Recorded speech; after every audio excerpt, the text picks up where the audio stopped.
It's truly amazing how one small change to your daily routine can effectively cause a ripple effect that will shape the rest of your life. Habits are powerful. That's why I'm starting a series of 30-day habit challenges, and the first one I call Quiet Meals. Here are the rules to the challenge.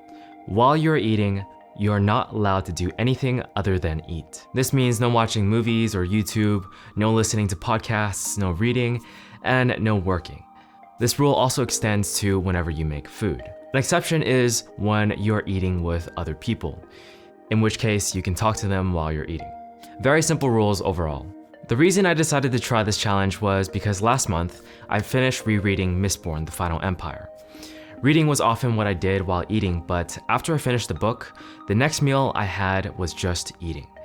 And I found it oddly refreshing to do nothing but just eat. Also, instead of spending an hour for the meal, it only took 15 minutes. That one quiet meal pushed me to start this challenge, and now it's been over a month since I started. So here is my report of the results from the 30-day challenge. Let's start off with some fun statistics. So for me personally, I eat only lunch and dinner, so that's 60 meals in the past 30 days. Out of these 60 meals, I failed only one meal by accident because I was practicing Duolingo on my phone while eating, and I just completely forgot about the challenge. This was day 4. I felt humiliated for forgetting, so ever since that moment, I just didn't fail again. However, I did eat a significant amount of meals with other people, and since I journal, I was able to track that I ate 17 times with someone else present. I suppose that information just gives you more context to my performance in this challenge and the amount of exceptions that popped up. Anyways, now the most important part. What changed? Firstly, the biggest benefit is time and focus. There have been some dinners where I watch a full-on movie while eating, and that movie might sometimes be longer than 2 hours. And when I read, oftentimes I feel like reading on, which throws off my schedule. While engaged in this challenge, there was none of that. Each quiet meal was about 15 minutes to finish. Not only that, but my focus levels stayed similar after the meal. Normally when I start eating a meal, I consider a break, so I let go of whatever I was focusing on beforehand. However, during these past 30 days, that didn't happen. Instead, I usually just thought about whatever I was focused on while eating, and then re-engaged in it afterwards.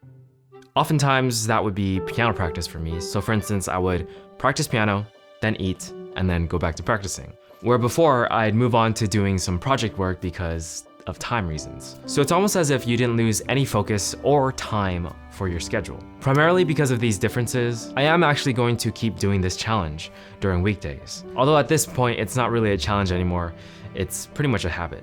Let's move on to the biggest downsides. I will say the upsides far outweigh the downsides, but basically the downsides are I feel like my reading and watching of things has gone down dramatically. This could honestly be an upside too, but I do enjoy reading and I do like watching educational content or just fun movies in general.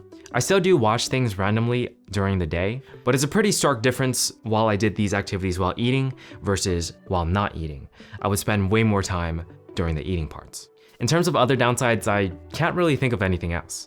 A potential downside that I thought may have occurred when I started the challenge is that my stress levels would increase because I wouldn't get as many breaks. But I actually feel pretty good, like possibly even less stressed. But to give context, I normally don't experience a great deal of stress and am pretty level-headed, so it's kind of hard to tell. Back to upsides, but a bit more minor upsides.